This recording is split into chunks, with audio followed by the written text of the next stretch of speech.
Nature is a mirror to who you really are.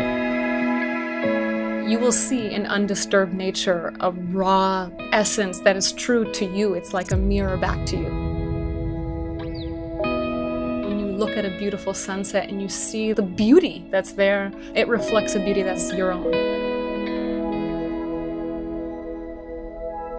I travel a lot alone, and I'll find myself in these really beautiful places, saying a prayer and just thanking God.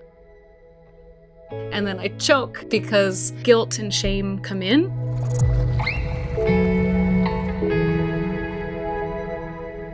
When I shift that perspective and I go out expecting to get a message, expecting to get a download, from something bigger, it will meet you there.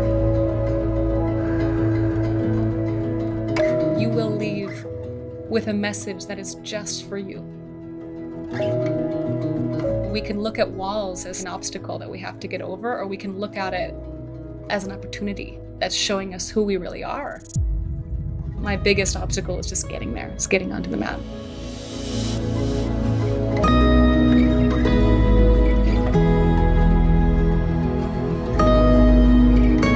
Nature is a mirror to who you really are.